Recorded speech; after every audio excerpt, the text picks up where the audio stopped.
Haleluya, puji Tuhan, shalom, dan selamat malam kepada Bapak Ibu Saudara semua yang dicinta oleh Tuhan Yesus Kristus. Kita bersyukur kepada Tuhan Yesus kalau Tuhan masih pelihara kita. Pada hari Senin, hari pertama, semua kita beraktivitas. Kalau kemarin kita beribadah kepada Tuhan, baik onsite online, semua karena anugerah Tuhan. Kita tidak bisa jauh dari Tuhan, tapi kita mau selalu dekat dengan Tuhan Yesus. Sebab Tuhan Yesus juru selamat kita, Tuhan Yesus Bapa kita, Tuhan Yesus sentral kita, Tuhan Yesus pencipta langit dan bumi, yang menciptakan seluruh umat manusia, yang memberikan kita sehat, yang memberikan kita berkat, yang memberikan segala-galanya. Tapi Tuhan Yesus pula yang berhak mengambil segala-galanya. Untuk itu mari kita mau senantiasa setia kepada Tuhan. Komitmen kita hari-hari kita melangkah bersama Tuhan.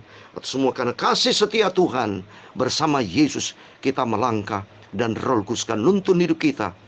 Hari-hari hidup penuh tantangan, tapi kalau berjalan dengan Yesus, Tuhan sanggup melakukan perkara yang besar. Karena dalam Lukas pasal 1 ayat 37, bagi Tuhan tidak perkara mustahil. Untuk itu saya, Pastor Yakob Rahmat, pada hari ini Senin malam tanggal 18 Oktober 2021, saya menyanyikan sebuah pujian, Roh Kudus pimpinlah, supaya Roh Kudus kan menuntun hidup kita. Jangan pernah jauh dari Tuhan, tapi dekat dengan Tuhan, sehingga Roh Tuhan bersama kita. Amin, puji Tuhan, dan Tuhan Yesus memberkati kita semua. Amin. Roh Kudus pimpinlah, haleluya, aku dalam perjalanan, haleluya. Jangan sampai aku jatuh, lindungi oleh kuasa-Mu. Amin. Roh Kudus pimpinlah, amin, haleluya, aku dalam perjalanan, haleluya. Jangan sampai aku jatuh, lindungi oleh kuasa-Mu. Amin, haleluya. Roh Kudus pimpinlah, amin, haleluya, aku dalam perjalanan, haleluya. Oh, jangan sampai aku jatuh, lindungi oleh kuasa-Mu. Hidup ini adalah sebuah perjalanan, Bapak Ibu. Pandangan kita terbatas, pikiran kita terbatas, kemampuan kita terbatas. Tuhan Yesus berfirman dalam Yohanes 15 ayat 5, di luar aku kamu tidak bisa berbuat apa-apa. Manusia punya rencana, tapi akhirnya Tuhan yang menentukan. Itu berarti kemampuan kita sangat-sangat terbatas. Kita membutuhkan Roh Tuhan bersama kita. Sebab di alam roh ini kita mengenal ada Roh Tuhan, ada roh kita manusia, tetapi juga mohon maaf ada roh iblis. Dan firman Tuhan katakan dalam Ayub 1 ayat 7, pada waktu Tuhan berjumpa dengan iblis, dari mana kau iblis? Iblis menjawab, aku dari apa? Menjelajah seluruh bumi. Berarti dia berkeliling tidak pernah berhenti. Roh iblis, roh jahat akan selalu mengintai setiap umat manusia. Untuk itu pentingnya kita dipimpin Roh Kudus, supaya Roh Kudus kan pimpin hidup kita, supaya kita langkah kita tidak salah. Maka Tuhan katakan dalam Mazmur 51 ayat 13 dikatakan, Mazmur 51 ayat 13 dikatakan, janganlah membuang aku dari hadapan-Mu, dan janganlah mengambil Roh-Mu yang kudus daripadaku. Jangan sampai aku jatuh, lindungi oleh kuasa-Mu. Oh Kudus pimpinlah, amin, haleluya, aku dalam perjalanan, haleluya. Jangan sampai aku jatuh, lindungi oleh kuasa. Amin.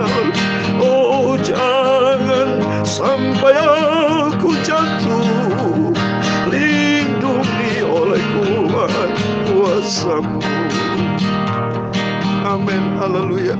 Terbukti nyata Bapak Ibu, di dalam Alkitab banyak contoh-contoh sejarah dari setiap anak-anak Tuhan. Kalau hidup menurut daging, hidupnya binasa, hancur. Salah satunya Yudas Iskariot. Yudas Iskariot dipimpin oleh iblis. Pada waktu dalam Lukas pasal 22 ayat 3 dikatakan waktu iblis masuk ke dalam hati Yudas, langsung dia bertindak action. Dalam Yohanes pasal 13 ayat 2 juga sama. Iblis masuk ke dalam hati Yudas Iskariot, langsung dia bertindak. Coba dalam Injil Yohanes 13 ayat 2. Mereka sedang makan bersama dan iblis telah membisikkan rencana dalam hati Yudas Iskariot, anak Simon, untuk mengkhianati dia. Coba ini. Kalau bersama iblis menuju kehancuran Bapak Ibu. Karena dalam Yohanes 10 ayat 10 dikatakan kan, pencuri datang untuk mencuri, membunuh, dan membinasakan. Itu iblis. Cara iblis seperti itu. Seperti contoh COVID, penyakit COVID itu. Banyak mereka yang kena tuh. Di dunia ini sudah dikuasai iblis Bapak Ibu. Dalam surat 1 Yohanes 5 ayat 19 dikatakan, kita tahu kita berasal dari Allah, tapi dunia di bawah kuasa si jahat. Oleh itu maka pentingnya kenapa kita perlu kita minta pimpinan Roh Kudus. Sebab kalau kita tidak dipimpin Roh Kudus, kita pasti bertindak ngawur. Kita bisa salah langkah. Kemampuan kita kan terbatas. Kita tidak bisa melihat di balik tembok. Apa bisa kita mampu melihat? Sujung kita sebatas tembok. Di balik itu kita tidak tahu. Apa kita bisa baca pikiran orang? Bisa membaca hati orang? Nggak bisa. Tapi bisa baca Roh Tuhan. Maka pentingnya kita dipimpin Roh Tuhan. Kalau Roh Tuhan bersama kita, iblis gemetar sama Tuhan, saudara. Tertulis dalam Yakobus pasal 2:19, iblis itu percaya, tetapi gemetar, nggak berani dia. Ya, itu dalam Yakobus pasal 2:19 dikatakan, tetapi setan pun juga percaya akan hal itu, dan mereka gemetar sama Tuhan. Nggak berani pada waktu Tuhan berjumpa dengan orang kerasukan setan, langsung setan yang ngomong. Ya, jadi dia tidak mau dibuang ke semua, tapi dia minta sama Yesus dibuang ke babi kan. Itu mohon loh kepada Tuhan kan. Takut dia sama Tuhan Yesus. Maka pentingnya kita minta selalu dipimpin Roh Kudus. Supaya Roh Kudus berkuasa dalam hidup kita. Contoh nih, dalam 1 Samuel, pada waktu Saul dikuasai oleh iblis, apa yang terjadi? Wah, Saul punya jahat sampai membingin bunuh siapa? Bunuh Raja Daud. Kenapa? Dikuasai oleh iblis. Makanya kalau kita dikuasai iblis, makanya orang itu bertindak ngawur. Makanya kalau Bapak Ibu hatinya sudah tidak tenang, perlu banyak berdoa. Karena iblis kan berkata dalam 1 Petrus 5 ayat 8, iblis seperti singa yang mengomong, mencari siapa yang bisa ditelan. Coba ini, pada waktu dalam 1 Samuel pasal 16, berbeda ya, antara ayat 13 dan 14, beda loh Bapak Ibu. 1 Samuel pasal 16 ayat 13-14, demikian firman Tuhan ya. 1 Samuel pasal 16 ayat 13, Samuel mengambil tabung tanduk yang berisi minyak itu dan mengurupai Daud di tengah-tengah saudara-saudaranya. Sejak hari itu dan seterusnya, berkuasalah Roh Tuhan atas Daud. Coba nih, Roh Tuhan berkuasa atas Daud, ada kuasa. Dalam Kisah Rasul pasal 1 ayat 8, kamu akan menerima kuasa kalau Roh Kudus turun ke atas kamu. Ada kuasa. Kuasa yang ajaib dari Tuhan. Kuasa Roh Kudus memberikan damai sejahtera. Kuasa Roh Kudus memberikan sukacita dan hidup berkemenangan. Itu Roh Kudus, Roh Tuhan. Tapi kalau iblis di ayat 14, ini coba baca. Roh iblis. Ya. 1 Samuel pasal 16 ayat 14. Tetapi Roh Tuhan telah mundur daripada Saul. Dan sekarang ia diganggu oleh roh jahat yang daripada Tuhan. Artinya, roh jahat yang atas izin Tuhan. Karena roh Tuhan sudah lari. Ya. Roh jahat iblis masuk. Saya katakan tadi kan, ada roh Tuhan kita di dunia ini, ya, ada roh Tuhan. Kecuali di surga tidak ada roh iblis. Kalau selama di dunia ada roh Tuhan, ada roh kita sendiri, juga roh iblis. Maka pentingnya roh kita hati ini diisi dengan firman Tuhan. Minta pimpinan Roh Kudus, supaya Roh Kudus akan menyertai hidup kita. Kalau Roh Kudus berkuasa atas kita, Tuhan berkata ada kuasa. Dan hati kita ada damai sejahtera dan hidup berkemenangan. Coba mari kita kembali kepada firman Tuhan. Mari saya terangkan tentang Roh Kudus, supaya Roh Kudus akan menyertai kita, tertulis dalam Alkitab Bapak Ibu ya. Kita mau baca. Saat ini puji Tuhan, kita bersyukur kepada Tuhan. Semua karena anugerah Tuhan, semua karena kasih setia Tuhan, kita bisa hidup sampai detik ini. Malam hari Senin tanggal 18 Oktober 2021. Termasuk saya dapat kekuatan dari Tuhan. Saya manusia. Kalau bukan pimpinan Roh Kudus, saya juga bisa lemah Bapak Ibu. Betul, iblis kan juga mengganggu. Atas izin Tuhan kan, adik saya tercinta bulan Agustus Tuhan panggil Pastor Sefanya Rahmat. Dan anak yang saya tercinta, anak kandung saya yang tercinta, Putra. Minggu lalu, tanggal 9 Oktober, Tuhan sudah panggil. Itu otoritas Tuhan. Justru Tuhan mau lihat, di saat saya diuji sama Tuhan, apakah iman, pengharapan, cinta saya emas atau bukan. Saya berkata, cinta saya kepada Yesus emas, bukan perak, bukan perunggu. Saya katakan dalam nama Yesus, cinta saya kepada Yesus ada emas, emas murni. Puji Tuhan. Harus kita berkata, saya tidak ngomel, tidak. Biarpun duka itu wajar, duka karena itu manusia yang normal. Kalau tidak berduka berarti tidak normal, saudara. Ya, orang nanti pikir, oh kok anaknya meninggal dipanggil Tuhan kok senang-senang, ketawa-ketawa. Ya pasti ada di balik sukacita ada duka cita. Tapi beda, ya. Duka citanya saya tidak artinya terus tidak ngomel sama Tuhan, bersungut-sungut nyalakan Tuhan. Oh tidak, tidak. Di balik adalah sukacita. Karena apa? Sebelumnya itu saya sudah berasa. Karena anak saya cinta Tuhan Yesus. Dan dia mau mati buat Kristus. Dia berkata kepada saya, Papa, aku cinta Tuhan Yesus. Aku hidup buat Tuhan Yesus. Aku mati buat Tuhan Yesus. Dia siap meninggal dia. Sudah siap dia. Karena apa? Bersama Tuhan Yesus. Dan saya katakan waktu itu saya cerita tentang Tuhan Yesus. Pada waktu detik-detik dia mau masuk ruang operasi. Ya, itu saya bicara 3 hal. Saya bicara tentang Tuhan Yesus. Kedua, saya bicara tentang kerajaan surga. Ketiga, saya bicara tentang akhir zaman. Ini semuanya mengarah kepada Tuhan Yesus. Di situ berarti Allah menuntun hidup saya. Roh Kudus menuntun hidup saya bersama anak saya. Untuk masuk di dalam kerajaan surga. Setiap kita suatu hari kelak dipanggil kok. Tujuan kita bukan dunia ini kok. Cepat atau lambat ya. Akan dipanggil sama Tuhan ke rumah Babel surga. Kalau hidup kita dipimpin Roh Kudus. Kalau kita tidak dipimpin Roh Kudus, nggak bisa bawa ke surga. Dipimpin oleh setan ya masuk ke neraka. Iya loh, kan setan bakal tempatnya neraka. Kalau Roh Tuhan, Roh Kudus di surga buat selama-lamanya.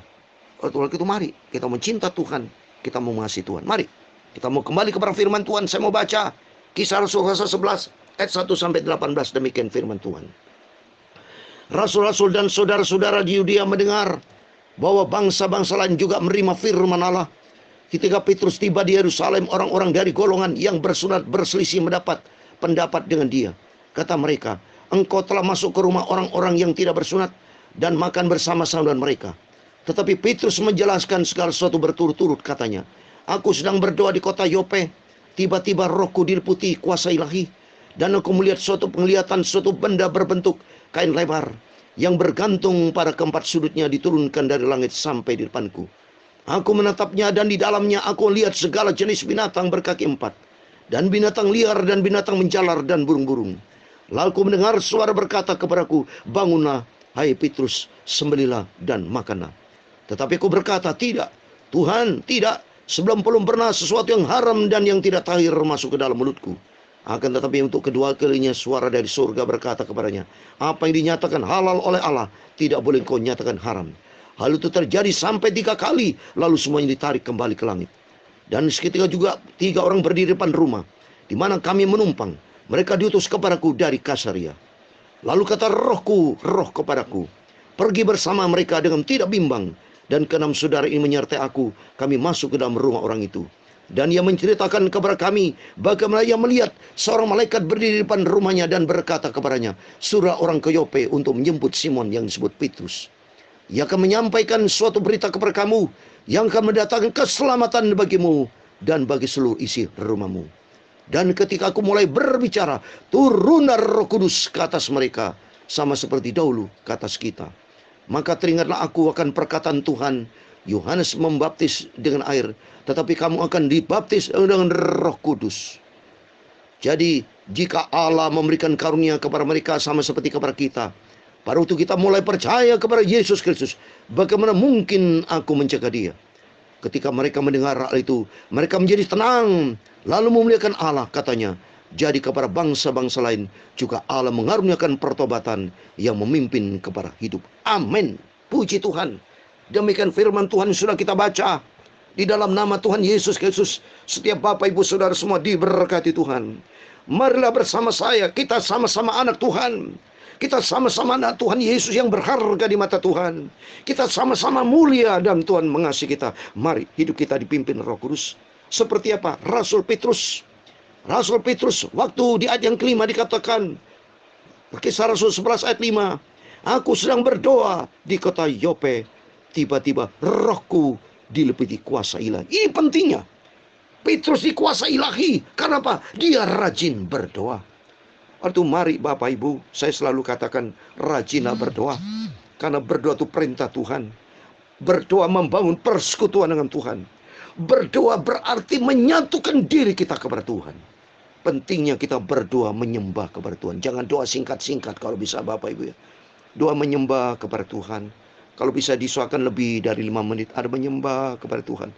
Memuji akan Tuhan. Kita minta sama Tuhan kalau menyembah berdoa kepada Tuhan. Supaya roh Tuhan berkuasa dalam hidup kita. Supaya Tuhan bicara, roh Tuhan bicara menuntun hidup kita. Seperti Petrus berkata. Dalam Kisah Rasul pasal 11 ayat 12. Dikatakan, lalu kata roh kepadaku ini. Bukti nyata. Kita selalu minta pimpinan Roh Kudus. Sebab dunia sudah saya katakan ini daerah iblis, banyak roh jahat, banyak godaan, banyak tantangan. Seperti saya nih, ya. Iblis selalu akan menggoda saya pada waktu adik saya dipanggil Tuhan. Supaya saya lemah. Diserang lagi anak saya, anak kandung yang saya cintai. Seperti Ayub. Ayub punya putra, putri mati semua habis, saudara. Tapi Ayub dia cinta Tuhan. Dan Ayub berkata dalam Ayub 1:21, Tuhan yang memberi, Tuhan yang mengambil, terpujilah nama Tuhan. Saya berkata begitu. Dan pada waktu saya berdoa kepada Tuhan, dan ternyata Tuhan jawab kepada saya. Apa jawab Tuhan? Tuhan itu luar biasa. Yesusku luar biasa. Tuhan Yesus berkata, Heno itu adalah anakku. Aku mengasihi anakku Heno. Itu Tuhan berkata begitu. Saya merasa lega. Karena ternyata Heno dijawab Tuhan adalah anak. Dan dicinta oleh Tuhan Yesus. Dan ternyata itu bukan milikmu, katanya Tuhan. Bukan milikmu, bukan milik saya. Kita semua adalah milik Yesus. Kita ada di dunia adalah diciptakan sama Tuhan. Kita bisa bernyanyi, bisa melayani Tuhan. Detik ini sampai detik ini saya bisa ikut Yesus dengan setia menjadi hamba Tuhan. Itu karena cintanya Tuhan. Bukan karena kita. Oleh itu mari kita semangat. Saya tetap semangat melayani Tuhan. Semangat kita mau sampai langkah terakhir. Minta pimpinan Roh Kudus. Karena dengan pimpinan Roh Kudus akan membawa kita kepada keselamatan. Bukti. Petrus selalu dipimpin Roh Kudus. Di ayat yang ke-15 dia katakan, dan ketika Tuhan mulai berbicara, turun Roh Kudus ke atas mereka. Jadi kalau Tuhan bersama kita Roh Kudus, selalu ada damai sejahtera, ketenangan. Bukti nyata coba ini. Di ayat 18 dikatakan, ketika mereka mendengar hal itu, mereka menjadi tenang, lalu memuliakan Allah, katanya. Jadi kepada bangsa-bangsa lain juga Allah mengaruniakan pertobatan yang memimpin kepada ini. Contoh bukti, kalau dipimpin Roh Kudus ada ketenangan. Seperti saya. Karena Roh Kudus berkuasa dalam kehidupan saya bersama istri anak saya Mary. Bersama Bapak Ibu Saudara semua. Biarpun di tengah-tengah punya problem, punya ujian. Iblis melihat nih kalau waktu ada ujian kepada saya. Mau lihat apakah saya lemah, jatuh, bersungut-sungut, ngomel. Tidak, dalam nama Yesus. Saya bersuka cita. Karena anak saya, Heno Rahmat, sudah bersama Tuhan di surga buat selama-lamanya. Dan saya bersama Bapak Ibu, bersama istri. Semua menyongsong bersama anak saya Mary Karunia Rahmat. Sama-sama saya katakan. Tiap malam saya adakan mezbah keluarga bersama isi anak semua. Makin dekat dengan Tuhan saya. Makin cinta Tuhan Yesus. Dan mendorong saya untuk lebih sungguh kepada Tuhan. Karena anak saya Rahmat sudah pesan dengan saya. Waktu saya mimpi dalam roh. Jaga makanan sehat. Dia bicara kepada saya dengan jubah putih. Dia di pundak saya diketok 3 kali. Ya, jaga makanan sehat. Anak saya jubah putih, ganteng itu. Putih bersih anak saya. Jadi dia dipenuhi Roh Kudus. Saya lain karena sudah meninggal kan. Jadi penuh dengan kemuliaan Tuhan bicara itu. Jaga makanan sehat. Jadi artinya makanan sehat itu membawa rohani sehat. Karena hidup kesehatan seseorang itu tergantung dari makanan. Hidup kita menjadi sehat kalau makan sehat. Rohani sehat, jasmani sehat. Masuk di dalam kerajaan surga buat selama-lamanya. Asal rohani kita sehat. Rohani sehat kalau hidup kita dipimpin Roh Kudus. Dalam nama Tuhan Yesus, mari kita minta sama Tuhan. Roh Tuhan berkuasa dalam hidup kita. Sebagai terakhir, saya buka dalam Galatia pasal 5. Ini selalu menjadi kesukaan saya.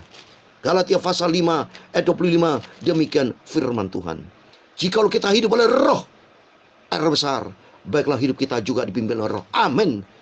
Dan kita senantiasa dipimpin Roh Kudus akan menuntun hidup kita sampai langkah terakhir berjumpa dengan Tuhan Yesus. Roh Kudus pimpinlah, amin, haleluya, aku dalam perjalanan, amin, haleluya. Jangan sampai aku jatuh, lindungi oleh kuasa-Mu, amin, haleluya. Roh Kudus pimpinlah, amin, haleluya, aku dalam perjalanan, amin, haleluya. Jangan sampai aku jatuh, lindungi oleh kuasa-Mu, amin, haleluya. Roh Kudus pimpin hidupku sampai aku masuk ke surga, haleluya. Roh Kudus pimpin hidupku sampai aku masuk ke surga, amin, haleluya. Tuhan memberkati engkau dan melindungi engkau.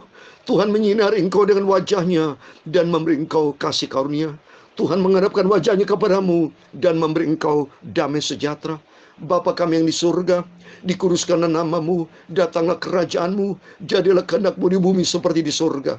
Berikanlah kami pada hari ini makanan kami yang secukupnya, dan ampunilah kami akan kesalahan kami, seperti kami juga mengampuni orang bersalah kepada kami. Dan jangan membawa kami ke dalam pencobaan, tetapi lepaskanlah kami daripada yang jahat, karena Engkau-lah yang punya kerajaan dan kuasa dan kemuliaan sampai selama-lamanya. Amin. Puji Tuhan. Selamat malam, selamat beristirahat, jangan lupa berjaga dan berdoa. Tuhan bersama kita. Amin. Puji Tuhan. Immanuel. Haleluya. Amin.